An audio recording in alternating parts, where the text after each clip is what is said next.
14번째, 쪼개진 바위는 다시 붙지 않는다. 잠시 하던 일을 멈추고 아이들에 대해 생각해보자.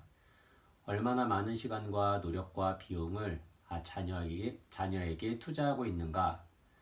아들 한 명이 있다고 해보자. 만약 아들의 기저귀를 갈아주는데 혹은 피아노 학원비를 벌기 위해 일을 하는데 아니면 축구 경기를 하는 아들을 응원하느라 주말을 보내는데 시간을 쓰지 않는다면 그 시간을 어떻게 보내는가? 퇴근을 하고 집에 돌아왔을 때 와 엄마다 혹은 아빠 왔다 하고 외치는 아이들의 목소리를 들었을 때 물밀듯 밀려드는 기쁨, 세상이 온통 환해지는 느낌, 아이에게 느끼는 무한한 사랑을 잠시 떠올려 보라. 아이와 함께하는 소소한 일상들, 아이가 뭔가를 잘 해냈을 때의 기쁨, 하루를 마치고 아이를 조용히 꼭 안아줄 때 얻는 위안과 안식도 생각해보라. 그리고 앞으로 35년 후를 떠올려보자. 아들은 성인이 되었고 당신은 노인의 반열에 들게 되었다. 그런데 아들이 그토록 사랑했고 희망을 품었던 그 아들이 더 이상 당신 인생의 일부가 아니라고 상상해보라. 그가 죽었다는 말이 아니다. 당신이 아들과 더 이상 연락도 왕래도 하지 않고 단절된 채 지낸다고 상상해보라는 것이다. 어쩌면 아들은 가까운 곳에 살 수도 있고 같은 동네에 살 수도 있다. 하지만 당신과 아들은 서로에게 죽은 사람이나 다름없다. 인생의 현자들 중에도 많지는 않지만 그러한 상황의 노인이들이 있다. 그들은 자녀에게 소외당한 채 산다. 그들과 자녀 사이의 골은 너무 깊어서 다시는 회복될 수 없을 것처럼 보인다. 내가 만났던 노인들 중 가장 슬퍼 보이는 이들이 바로 이런 상황에 처한 사람들이다. 얼마나 오랫동안 인연을 끊고 살았는지, 무슨 일이 있었는지는 중요하지 않다. 부모 자식 간의 끊어진 연은 평생을 이고 살아야 하는 슬픔이자 영혼을 짓누르는 불안의 원천이다. 단 한 명이라도 관계가 망가진 자녀가 있으면 나머지 다른 자녀들과의 관계가 아무리 따스하고 좋다고 해도 슬픔과 불안이 덜어지지 않는다. 그렇게 잃어버린 한 명의 자녀가 있거나 증오심이 남아있는 자녀를 둔 이들은 미완의 숙제를 해둔 것 같은 혹은 가슴 한편이 떨어져 나간 것 같은 허전함을 안고 살아간다. 이러한 감정은 삶의 끝자락으로 가면 갈수록 더욱 날카롭게 폐부를 찌른다. 나는 이 책과 다른 연구를 위해 양육에 관한 수천 건의 인터뷰 자료를 정리했다. 자녀와 연을 끊고 사는 이들의 자료를 검토하다 보니 뚜렷하게 드러나는 교훈이 있었다. 무슨 수를 써서라도 관계의 균열은 피하라는 것이다. 균열이라는 말을 사회적으로 정의하자면 이별을 야기하는 관계의 단절을 의미한다. 하지만 지질학적 정의가 더욱 마음에 와닿는다. 가해진 힘이나 압력 때문에 금 혹은 둘 이상의 조각들로 쪼개지는 것이다. 균열이 간 바위를 생각해보라. 쪼개진 바위는 사실상 다시 원상복구하기 불가능하다. 인생의 현자들 역시 멀어진 자녀와의 관계는 금이 간 바위와 같다고 말한다. 인생의 현자들은 자녀와의 관계에 금이 가면 그때 그러지 않았더라면 어땠을까 하는 회한과 지금 아이와 잘 지낸다면 얼마나 좋을까 하는 바람을 동시에 품게 된다고 말한다. 균열의 원인은 다양하다. 각자 삶의 방식 때문에 균열이 생기기도 한다. 예를 들어 부모의 이혼이 자녀에게 걷잡을 수 없는 분노를 안겨줄 수도 있다. 또 자녀가 부모가 원치 않는 사람과 결혼해 부모의 분노를 산 경우도 있다. 나이가 지긋한 부모는 자녀가 게이나 레즈비언으로 커밍아웃한 상황을 견디지 못해 관계를 단절하기도 한다. 정직하지 않은 행동이나 신뢰를 깨뜨리는 행위 역시 균열의 원인이다. 결국 부모와 자녀 사이의 균열은 배신, 모욕, 분노, 차별 등 돌이킬 수 없는 어떤 원인으로 말미암아 부모나 자녀 둘 중 한쪽이 혹은 둘 다 내린 결정이다. 자그마한 체구에 활기가 넘치는 수잔 류무, 85세가 휠체어에 앉아 나를 맞았다. 우리는 그녀의 삶에 관한 이야기를 나눴다. 12명의 아이들이 있는 그녀는 미국 남부의 시골 가정에서 자랐던 시절부터 직장 생활과 2번의 결혼 등 자신이 살아온 이야기를 들려주었다. 첫 결혼은 행복했지만 그녀는 50대에 과부가 되었다. 이후 60대 초반에 재혼을 했다. 2번째 결혼도 매우 만족스러웠다. 이 결혼 이후 그녀는 그 전까지는 직장이나 재정 문제로 하지 못했던 여행을 마음껏 즐겼다. 건강에 문제가 있긴 했지만 루이묘는 매우 재미있고 열정적인 사람이었다. 콜라나 주스 등 음료수도 잘 마셨고 요양원에 있는 친구들과 다양한 활동도 즐겼다. 그녀는 자신의 경험을 회고하며 이렇게 말했다. 꽤 잘 산 것 같아. 정말 괜찮은 삶을 살았다고 생각해. 하지만 내가 자녀와의 관계에 관한 사람들에게 해주고 싶은 말씀이 있다면요? 하고 묻자 순간 분위기가 무거워졌다. 르뮤는 숨조차 죽이고는 한동안 조용히 입을 다물었다. 이윽고 입을 연 그녀는 절망에 사로잡혀 휠체어 손잡이를 내려쳤다. 모르겠어. 모르겠다고. 내 잘못이야. 사실대로 말해주지. 단 한 명의 아이도 내게 연락을 하지 않아. 나는 아이들 중 단 한 명의 소식도 몰라. 가슴이 아파 미칠 것 같아. 왜 그렇다고 생각해? 뭔가 방법이 있을까? 그녀는 복받치는 눈물을 삼키며 고개를 저었다. 그러고는 말을 이었다. 이유를 모르겠어. 정말 모르겠어. 딸 그레이스는 늘 타지에서 살아. 지금 어디에 있는지도 몰라. 늘 몇 년씩 여행을 다니거든. 결혼을 하긴 했는데 결혼 생활이 오래가진 않았더라고.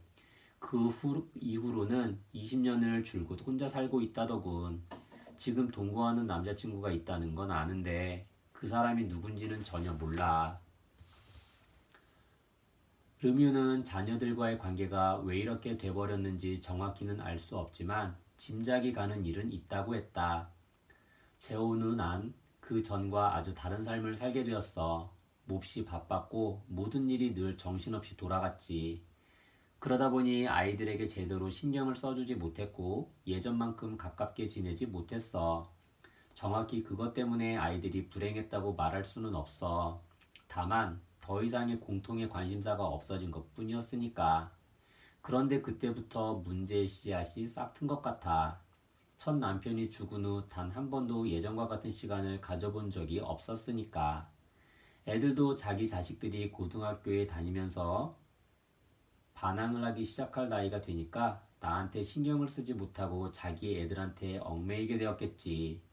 그 이후론 한 번도 연락을 안 하고 지냈어. 애들은 친아버지랑은 잘 지냈어. 아버지를 우상처럼 여겼지. 그런데 내가 재혼을 한 이후 새아버지랑은 전혀 공감대를 만들지 못하더라고. 각자 삶도 많이 달라졌고 거기서 비롯된 거야. 그 애들 목소리를 좀 더 자주 들을 수만 있다면 정말 죽어도 여한이 없겠어. 건강이 좋지 않은 의무는 삶과 죽음이 맞닿은 지평선 가까이에 와 있다. 그녀는 자녀들에게 연락을 취하려고 갖은 애를 썼다.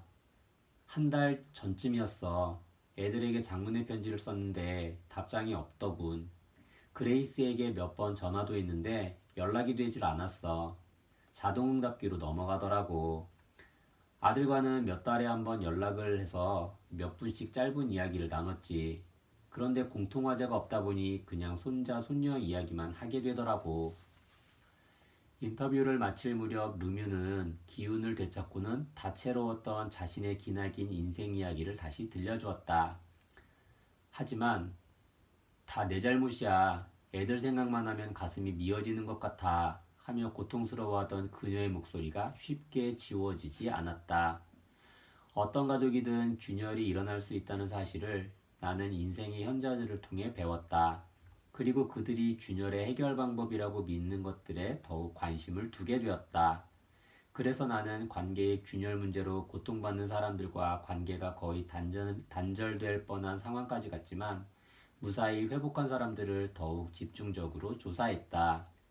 인생의 현자들은 균열 방지를 위한 방법들을 알려주었다. 쉽지는 않지만 친밀한 가족관계를 이어가고 싶다면 새겨두어야 할 것들이다. 관계의 균열을 방지하는 법. 첫째, 균열의 조짐을 초기에 파악하고 진정시켜야 한다. 인생의 현자들은 한번 균열이 생기면 그 균열은 저절로 번지며 회복이 더욱 어려워진다고 말한다. 실제로 그런 일이 생기고 나면 관계를 개선하는 방법에 관한 어떤 조언도 크게 도움이 되지 않는다. 그러므로 균일의 조짐이 보이는 초기에 즉각 행동을 취해야 한다. 마르타 풀커슨 71세는 아들 제이가 결혼한 후 모자 관계가 거의 단절될 뻔했다. 마르타와 제이는 서로 관심사를 공유하며 여러 가지 활동을 함께하던 아주 가까운 모자지간이었다. 그런데 며느리는 이런 모자 관계에 심한 질투심을 느꼈으며 분노를 터뜨리기도 했다. 결국 아주 사소한 일로 문제가 터지고 말았다. 아들 제이의 휴가에 마르타가 함께 가느냐 마느냐 하는 문제가 사단이었다. 아들은 어머니에게 휴가를 함께 가자고 제안했으나 그의 아내는 완강하게 시어머니와 동행하기를 거부했다. 아들 제이는 아예 휴가를 취소하고는 아내에게 크게 화를 냈다.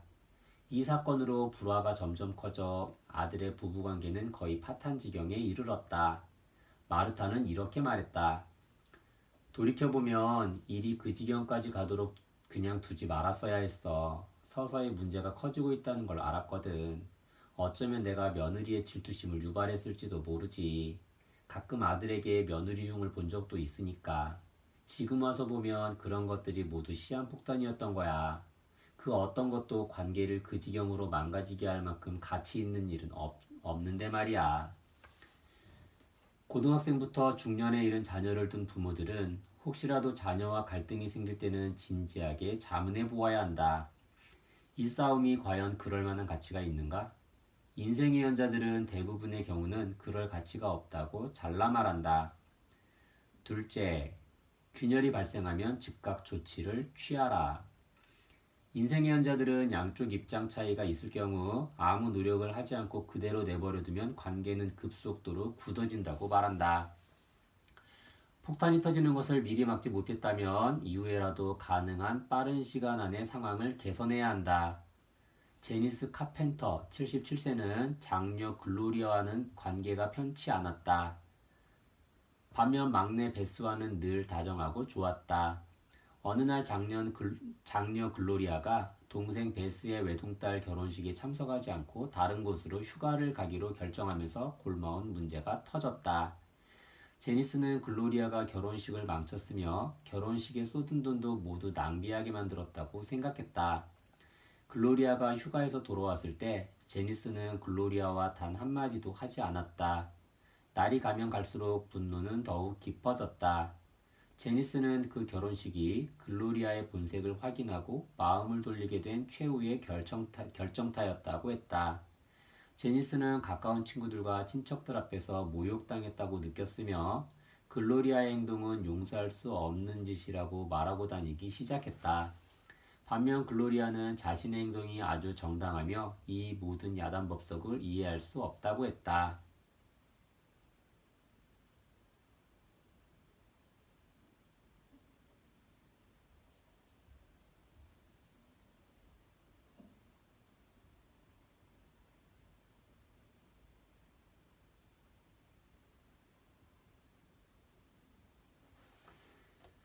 제니스는 균열이 생기기 시작한 지점을 돌이켜보며 말했다. 그때 글로리아와 바로 허심탄회하게 이야기했어야 했어. 일주일인가 2주 정도가 흐르고 나니 우리는 서로에게 너무 화가 났고 대화를 트기조차 어려울 정도로 응어리가 단단해졌지. 시간이 흐르면서 두 사람은 소통을 하지 않는 상황에 익숙해졌다. 그러다 최근 막내딸 베스가 엄마와 언니를 화해시키는데 성공했다. 제니스는 관계에 틈이 생긴 직후 바로 마음을 열고 솔직한 대화를 나누었더라면 상황이 훨씬 쉬웠을 것이라고 후회했다.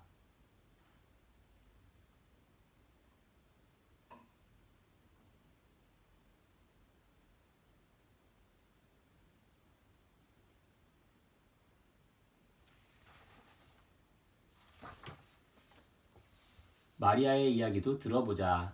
82세인 마리아는 아들 제임스 가이어구스와 가까이 살고 있었는데 남편이 뇌졸중으로 쓰러졌을 때 아들이 찾아오지 않아 크게 실망했다. 몇 주 남편이 세상을 뜬 후 마리아는 아들을 향한 자신의 분노가 너무나 큰 나머지 두려운 생각마저 들었다. 그녀는 가급적 빨리 행동을 취하기로 결심했다. 그대로 있으면 상황이 더욱 악화되기만 할 뿐이라는 사실을 깨달았기 때문이다. 일주일 안에 그녀는 아들 가이구스와 마주 앉아 자신의 감정을 솔직하게 털어놓았다. 아들은 아무 도움도 줄 수 없는 상황에서 아버지가 쓰러지는 바람에 몹시 당황했노라고 고백했다. 마리아는 아들의 이기심에는 여전히 화가 덜 풀렸지만 화해하기로 결심했다. 그럴 만한 가치가 있으니까 아들과 함께할 때의 좋은 점을 잃을지도 모른다는 두려움을 느끼고 싶진 않았거든. 셋째, 불화가 생겼을 때 화해가 필요한 쪽은 부모다. 이 말이 불공평하게 들릴 수도 있을 것이다. 하지만 지금껏 보아온 결과 부모 자식 간의 균열이 생겼을 때 더 큰 희생을 치러야 하는 쪽은 거의 부모이다. 부모는 내리사랑을 한다. 자식에게 받는 것보다 주는 것이 훨씬 많다. 노인학자들은 이를 세대 간 이해관계라고 부른다. 부모는 자식과의 관계를 더욱 돈독히 하려 하고 관계의 가치도 더 많이 부여하기 때문에 관계가 악화되거나 붕괴되었을 때 느끼는 상실감도 훨씬 크다. 이 상실감이 아주 큰 경우 자식과의 균열의 여파가 손자나 손녀에게까지 미쳐 이들과도 심리적 거리감이나 단절감이 생긴다. 인생의 현자들은 성인이 된 자녀와의 관계에서 가장 어려운 일 중 하나가 자식이 남들에게 인정을 받지 못하는 위치에 있을 때라고 말한다. 아들이나 딸이 게이나 레즈비언으로 커밍아웃한 경우도 대표적인 예다. 여론조사 결과를 보면 동성애 수용 정도는 연령대와 매우 밀접하게 관련이 있다. 2000년에 이루어진 한 조사에 따르면 미국의 18세에서 29세 연령대의 60%가 게이나 레즈비언끼리의 결혼을 지지하는 데 비해 65세 이상의 연령대는 25%만이 지지한다. 이와 유사하게 젊은 사람들의 55%가 게이와 레즈비언 커플이 양자를 입양할 권리를 인정하는 데 비해 노인층은 25%만이 인정한다. 정확한 데이터는 없지만 1920년에서 1950년대를 살았던 인생의 현자들 중 게이나 레즈비언을 인정한 이들은 매우 드물 것이라는 사실은 미루어 짐작할 수 있다. 당시에는 이러한 문제들은 논의조차 되지 않았다. 그러므로 인생의 현자들이 이 문제에 맞닥뜨릴 경우 레즈비언 혹은 게이인 딸이나 아들과 문제를 해결하려고 노력하고 동성애 상대자를 만나고 어떻게든 이 낯선 개념을 자신의 세계관과 접목하려면 중대한 사고의 전환이 필요했다. 어떤 경우에는 불행하게도 자녀의 삶에 그토록 예기치 않은 일이 일어난 데 실망을 감추지 못하고 해결 방법을 찾지 못해 균열이 생긴 경우도 있다. 반면에 굉장히 보수적이었던 부모가 상황을 서서히 받아들이며 균열을 피한 경우도 있다. 아마 마이크 호입보다 더 보수적인 사람은 드물 것이다. 마이크의 삶은 직장, 집, 운동뿐이 없었다. 그런데 그와 그의 아내는 지금껏 살아온 사고방식을 엄청나게 바꾸게 되었다. 아들이 성 정체성을 밝혔기 때문이다. 우리 아들은 게이라네. 아들이 그 사실을 처음 말했을 때 우리 부부는, 특히 나는 정말 충격을 받았지. 도무지 그 상황이 이해가 가지 않아 당황했어. 아들에게 말했지. 맙소사, 동네 사람들이 우리를 어떻게 보겠니? 가족이 다 상처받을 거야. 아, 정말 지독히도 끔찍하고 이기적인 말이었어. 참으로 어리석었지. 나는 아직도 그때 내가 했던 말을 후회한다네. 아들의 애인을 만나기까지는 오랜 시간이 걸렸어. 굉장히 힘든 시간이었지. 하지만 만나고 보니 그 사람은 매우 성공한 사업가였고 정말 멋진 사람이었어. 굳이 그런 점을 생각하지 않더라도 내가 그 사람을 받아들이면 받아들일수록 더욱 편안한 기분이 들었어. 그리고 그 일을 계기로 우리는 아들의 애인은 물론 게이 집단에 대해 한층 관대해졌고 더욱 많이 이해하게 되었어. 대부분의 게이들은 사회적으로도 매우 성공한 사람들이야. 우리 부부와는 달리 아이들은 처음부터 형제 중 한 명의 상황을 잘 받아들여 주었고 아주 협조적이었어. 손주들 역시 전혀 무리 없이 관계를 잘 유지했고 그 애들에겐 문제가 되지 않더군. 호입 부부가 아들에게 품었던 사랑은 궁극적으로 잠재적인 균열을 극복하게 해주었다. 우리 아들은 아주 멋지고 자상한 아이야. 정말 사려 깊고 타인에 대한 연민도 깊지. 특히 불행에 처한 이들에게 더욱 그랬지. 안타깝게도 호잇의 아들은 어느 날 갑자기 죽었다. 하지만 따뜻한 관계를 유지하며 보낸 나날들 덕분에 부부는 슬픔을 좀 더 쉽게 극복할 수 있었다. 또한 아들 애인과의 관계도 끝나지 않았다. 우린 아직도 애들의 애인과 아주 가깝게 잘 지내고 있다네. 함께 저녁을 먹거나 외출도 하고 여러 가지 일도 함께 하지. 마치 가족처럼 말이야. 이 사례는 균열을 피한 경우 중 하나이다. 하지만 도저히 용서할 수 없을 것 같은 일, 극복하기 힘든 최악의 상황을 겪은 인생의 현자들도 있다. 그리고 균열의 틈 위에 서서 관계가 가치가 없다고 결정하고 자식과 관계를 단절했던 이들도 있다. 그 웬 해거맨 73세에게 자녀에 관해 묻자 이렇게 대답했다. 난 딸과 아주 친하게 잘 지내. 그리고는 긴 침묵이 뒤따랐다. 말을 할지 말지 망설이는 듯 했다. 긴 침묵 후에 드디어 그녀가 입을 열었다. 딸은 내 두 번째 남편과 바람을 피웠어. 자기 의붓아버지랑. 그때 받은 충격은 이루다 말로 다 할 수 없지. 남편은 내가 미쳐서 잘못 생각하는 거라고 주장했지만 그렇지 않다는 걸 알고 있었어. 딸도 의붓아버지와의 관계를 했다는 사실을 인정했고 몇 년 동안 우리 관계는 멀어졌지. 다른 사람들이라면 그 상황에서 어떻게 했을까? 딸에게 등을 돌릴 수 있었지만 난 생각했어. 내 하나뿐인 딸인데. 그리고 딸만 탓할 수는 없는 상황이었다는 것도 알게 되었고 두 번째 남편은 아주 질이 나쁜 사람이었거든. 어쩌겠어. 지나간 일은 지나간 대로 두어야지. 과거로 돌아가 상황을 되돌려 놓을 수도 없고 언제까지 그 고통을 되새기며 살 수는 없잖아. 그래봐야 결국 상처받는 것은 나 자신이니까. 딸과 나는 다시 예전 관계로 되돌아갔어. 내가 딸의 아이들을 돌봐주었거든. 정말 예뻤으니까. 그리고 딸과 나는 다시 친구가 되었지. 지금은 꽤 잘 지내고 있어. 지나간 일은 흘러가게 두어야 해. 완전히 끝난 일이잖아. 다시 어찌해 볼 수 없는 일이니 그냥 흘러가게 두는 수밖에. 모든 부모들에게 관계의 균열을 피하라는 메시지는 매우 중요하다. 부모와 자녀 사이를 위협할 일은 삶의 초반에 올 수도 있고 후반에 올 수도 있다. 물론 자녀의 행동이 말할 수 없이 상처를 주거나 폭력적이어서 인연을 끊고 사는 것이 부모의 정신적, 육체적 건강에도 도움이 되는 경우도 있다. 하지만 인생의 현자들은 관계에 금이 가게 된 사건들이 당시에는 중요해 보이지만 인연을 끊고 사는 고통을 인연을 끊고 사는 고통을 감수할 만큼 가치 있는 일이 아닌 경우가 많다고 말한다. 15번째, 아이는 자라고 부모는 늙는다. 수백 명의 노인들과 대화를 하면서 삶에서 특징적인 단계를 새롭게 발견했다. 나는 그 단계를 흔적의 시기라고 부른다. 일반적으로 사춘기나 그보다 더 어린 자녀를 키울 때 부모의 나이는 대략 30대에서 40대이다. 이때가 바로 흔적의 시기로 소모적인 일들이 너무 많아서 언제 그런 적이 있었나 싶게 순식간에 지나간 처럼 여겨지는 때다.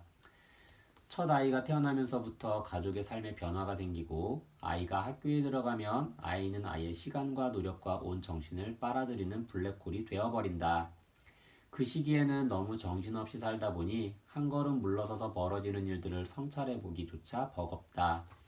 하지만 바로 이 시기야말로 인생의 현자들의 경험에서 길러낸 지혜의 귀를 기울여야 할 때다. 지금 한창 아이를 기르느라 정신없이 살고 있다면 노인이 되었다고 상상해보자. 양육을 마라톤에 비유하면 이제 거의 결승점에 왔다. 짧지 않은 시간 동안 아이를 기르면서 좋은 일과 굳은 일 모두 겪었다. 상상을 초월하는 탄생의 신비부터 아이와 함께 보낸 숱한 불면의 밤들, 아이가 아장아장 걷는 모습을 보며 느꼈던 흥분과 아이가 아프면 어떡하나, 성적이 나쁘면 어쩌지, 아들 침대 밑에서 아들 침대 밑에서 발견한 수상한 잡지들은 뭘까, 딸아이가 첫 운전을 무사히 할까 등 걱정이 끊이지 않았다. 물론 즐거운 순간도 있었다. 게임 종료 1분을 앞두고 아이가 속한 축구팀이 넣은 승리골. 아이와 진정으로 교감하며 대화를 나누었던 순간, 아이가 원하는 대학에서 합격 통지서를 받던 날 등도 잊히지 않는다. 그리고 모든 부모가 그렇게 하듯 집을 떠나는 아이의 뒷모습을 지켜보았다. 하지만 그 다음은 딸 혹은 아들이 집을 떠난 후를 생각해보면 예기치 못한 질문이 떠오른다. 이제 남은 삶은 어떻게 살지? 그녀가 현실 세계에 성공적으로 안착하도록 온 힘을 다해 투자했는데, 대부분의 사람들이 20대에서 30대의 부모가 된 이후 약 20년에서 30여 년 정도는 아이와 함께 한 지붕 아래서 보내게 된다. 딸이나 아들이 독립할 무렵이면 대개 40대 중반에서 50대가 되고 이후에도 30년에서 40년을 더 살아야 한다. 단순히 계산해 보아도 부모로 보내는 시간에는 아이들이 어려서 한 집에 살 때뿐 아니라 그들이 성인이 되었을 때도 포함된다. 인간의 평균 수명이 크게 늘면서 삶의 양상이 예전과는 확연하게 달라졌다. 즉, 부모와 성인이 된 자녀가 함께 보내는 기간이 길어진 것이다. 예전에는 보통 막내 아이가 성인이 되면 부모들은 수명을 다하고 세상을 떠났다. 하지만 현대는 부모가 수십 년 동안 자식을 위해 쏟아온 노력을 보상받기에 충분한 만큼 수명이 길어졌다. 이 책을 준비하면서 진행한 인터뷰와 지금까지 내가 연구한 노인학 자료까지 더하면 나는 수년에 걸쳐 1만여 건 이상의 인터뷰를 한 셈이다. 그 결과를 보면 대부분의 부모들이 자녀에게 집중하는 순간은 집에서 아이를 양육할 때였다. 부모와 자녀는 대개 가정이라는 울타리 안에서 20년에서 30년을 함께 보낸다. 그 시기에는 자녀가 독립하면 모든 것이 끝날 것이라 생각하기 마련이지만 자녀들이 독립한 이후의 삶도 반드시 염두에 두어야 한다. 훗날 어른이 된 자녀와 앞으로 남은 기나긴 날들을 변함없이 사랑하며 잘 지내려면 아이가 어린 지금 이 시간을 어떻게 보내야 할까? 앞에서 자녀와의 관계가 어긋나거나 단절돼 어마어마한 고통을 받고 있는 부모들의 사례도 보았다. 자녀들은 결국 부모에게 있어 삶의 연속성이자 의미이며 애정이고 무엇보다도 더 큰 삶의 목적이다. 그런데 성장한 자녀들이 부모와 함께 시간을 보내려 하지 않는다면, 그리고 든든한 힘의 원천이 되어주지 않는다면 노년기는 매우 힘들어질지도 모른다. 자녀와 최상의 관계를 형성하고 유지하고 싶다면, 그래서 자녀들로부터 행복한 노년을 보상받고 싶다면 자녀를 양육하는 바로 지금 설령 희생을 하더라도 더 많은 시간을 함께 보내고 가혹한 체벌은 피하고 균열이 생기기 전에 불화를 조정해야 한다. 다른 것과 마찬가지로 자녀와의 관계도 투자를 해야 보상을 받는다. 이에 대한 인생의 현자들의 이야기를 들어보자. 레이 캐들 80세는 두 아들과 두 딸을 두었다. 먼저 세상을 뜬 아내 마조리와 그는 자녀들과 유대감을 기르고 즐거운 추억을 만드는데 시간과 노력을 쏟아부었다. 그것을 위해 때로는 직장일도 희생했다. 레이의 이야기를 들어보자. 아이들과의 관계는 정말 순수한 기쁨의 셈이라고 말할 수 있지. 나는 아이들과 함께 있는 게 정말 좋아. 애들끼리도 우애가 깊지. 서로 배우자나 가족들도 잘 챙겨준다네. 우리는 서로에게 진정한 기쁨의 원천이지. 지난 6월 내 팔순 생일에 우리 애들이 뭘 준비해 준 줄 알아? 예전에 애들한테 지나가는 말로 세상 떠나기 전에 플로리다에 가서 프로 야구팀의 봄철 훈련이나 한번 봤으면 하고 말했거든. 애들이 그 말을 기억하고는 플로리다 여행을 계획해서 온 가족이 모두 함께 떠났지.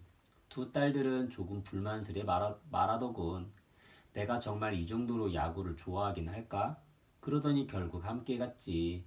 다녀온 후에는 아주 재밌었다고 하더라고. 이런 것이 가족만이 누리는 정이 아닐까 싶어. 애시 파이스트 99세는 놀라울 정도로 활기에 넘친다. 수영과 걷기 같은 운동도 하고 뜨개질이며 다양한 사회활동도 꾸준히 하고 있다. 불과 얼마 전까지 운전도 직접 했다. 그녀에게는 두 딸이 있다. 그녀는 딸들을 가리켜 축복 같은 애들이라고 한다. 두 딸은 지금도 그녀와 가까운 곳에 살며 수시로 찾아온다. 애시의 딸들은 각각 76세, 69세다. 딸들이 어렸을 때 내 신조는 늘 열려있는 집이었지. 애들이 자유롭게 친구를 데려오게 했어. 그래야 우리 애들이 누구와 사는지 알 수 있으니까. 우리 애들은 참 착했어. 나는 애들이 학교에 꼬박꼬박 잘 다니고 숙제도 잘하도록 늘 돌보고 보살폈어. 부모라면 누구나 그 정도는 해야지. 자녀를 잘 보살피는 건 정말 중요한 일이거든. 그리고 늘 마음의 문을 열어야 해. 아이들의 친구들이 언제든 집에 올 수 있게 해. 그래야 애들이 누구와 노는지, 어디에 있는지, 무엇 하는지 알 수 있으니까. 성인이 된 애들과 잘 지내는 법? 별것 없어. 서로 사랑하고 보살펴주는 거지. 그리고 함께 지내다 보면 애들에게도 배울 점이 있어. 나도 우리 애들에게 많은 것을 배웠지. 세상은 변하잖아. 그런데 변화를 받아들이지 못하고 마음의 문이 닫혀 있을 수도 있거든. 그러면 애들이 내 눈과 귀가 되는 거지.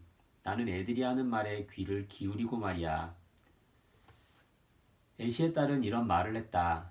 엄마와 함께하는 시간은 늘 즐거워요. 한 주걸로 한 번씩 일요일마다 제 남편과 엄마와 함께 카드놀이를 하는데 엄마가 이길 때가 많답니다. 절대 우리가 봐주는 게 아니에요.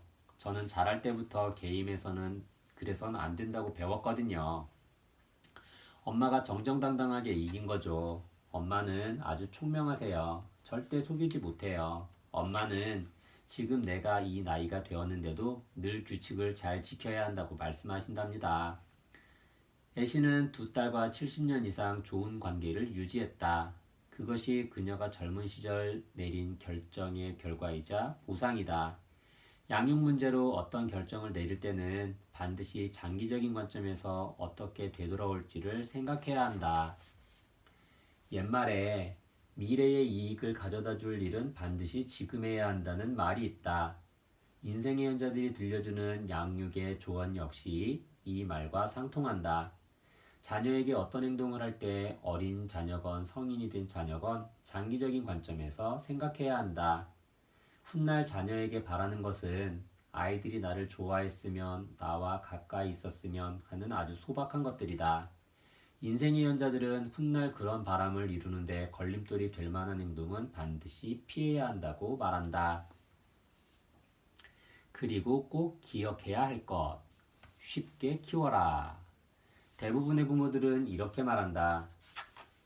우리 애가 음악을 좀 더 잘할 수 있도록 뒷받침해 주었다면 재능을 마음껏 발휘할 수 있었을 텐데 다른 애들과 놀 기회를 더 많이 주었다면 우리 애가 지금처럼 부끄러움을 많이 타지는 않을 텐데 뭐뭐 했다면 하는 식의 바람은 대부분 그 반대로도 맥이 통한다. 내가 아이 공부를 좀 더 시켰더라면 학교 생활은 더 잘할 텐데 라는 말은 내가 아이에게 공부를 더 많이 시키지 않았더라면 학교 생활을 더 잘할 텐데 라는 말과 같다. 또 대부분의 부모들은 아이에게 불가능한 기준을 적용한다. 자신의 아이를 늘 반듯하게 행동하는 모범생과 비교하거나 상상 속에서나 존재할 법한 우등생과 비교한다.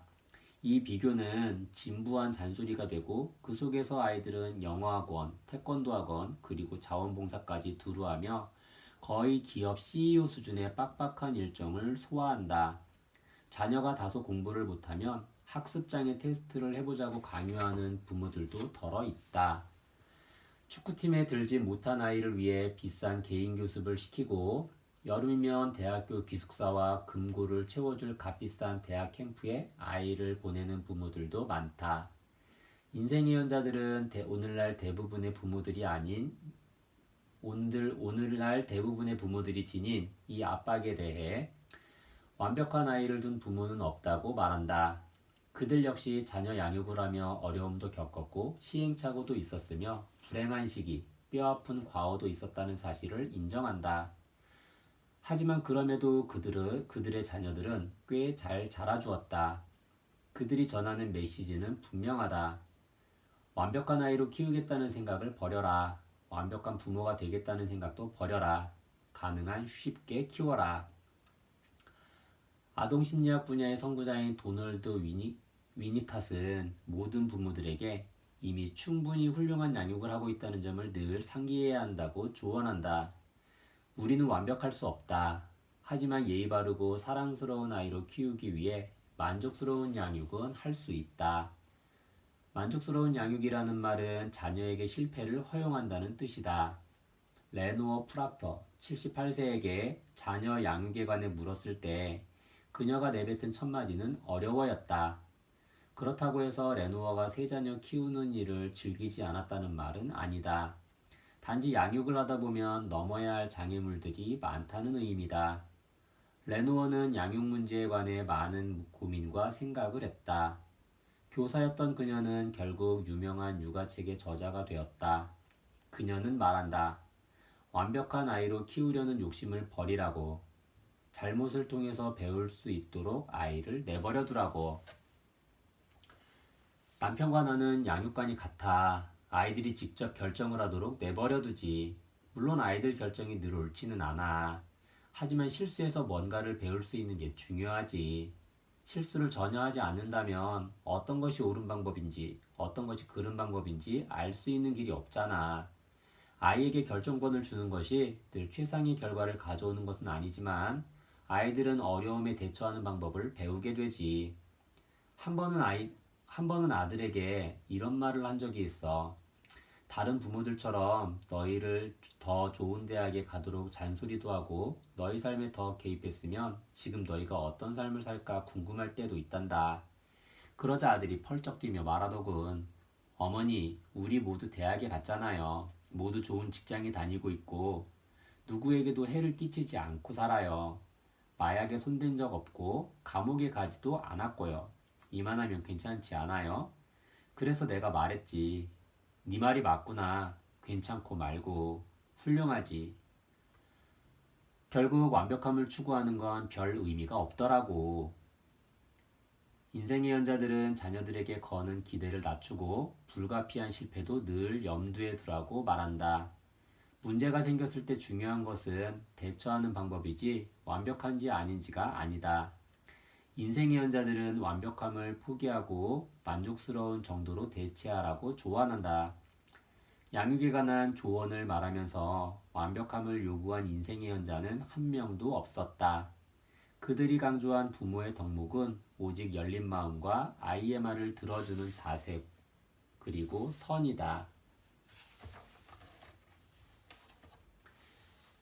양육을 위한 5가지 조언. 이 책의 첫 장에서 나는 나이가 많은 사람들이 줄 수 있는 삶의 조언에 귀 기울여야 한다고 주장했다. 육아에 관한 이 장은 새겨들여야 할 조언 중 어째서 그토록 가치 있는 일인가가 육아에 관한 이 장은 새겨들어야 할 조언 중에서도 가장 핵심이 되는 것이며 그들의 조언을 세심하게 새겨듣는 것이 어째서 그토록 가치 있는 일인가에 대한 답이기도 하다. 세상에는 살아보고 나서야 알게 되는 것들, 시간이 흐르고 끝까지 지켜보아야 알게 되는 것들이 있다. 바로 인생의 현자들이 자녀의 양육을 위해 전하는 5가지 조언이 그런 것들이다. 10일. 아이들과 더 많은 시간을 보내라. 아이들과 시간을 함께 보내기 위해 필요하다면 희생도 감수하라. 계획된 좋은 시간뿐만 아니라 흘러가는 소소한 일상을 함께하는 것이 부모와 자녀를 더 가깝게 만든다. 12. 깨물면 유독 아픈 손가락 드러내지는 마라. 자녀가 2 이상이라면 그중 편애하는 아이가 있다는 사실을 스스로 인정하라. 하지만 절대로 아이들이 그 사실을 알아서는 안 된다. 13. 몸의 멍은 지워지지만 가슴의 멍은 평생 남는다. 훈육은 애정어린 방식, 존중하는 마음으로 해야 한다. 체벌은 무조건 안 된다. 14. 무슨 수를 써서라도 관계의 균열만은 피하라. 할 수 있는 모든 수단을 동원해서라도 자녀와의 관계에 돌이킬 수 없는 근이 가는 것만은 막아라. 설령 부모가 양보하더라도 그럴 만한 가치가 있다. 15. 자녀와의 관계는 평생의 관점에서 보라. 자녀가 독립해서 집을 떠난 후에도 부모 자식 관계는 지속된다. 아이들이 어릴 때 내린 결정이 나머지 절반의 인생에서 자녀와의 관계에도 영향을 미친다.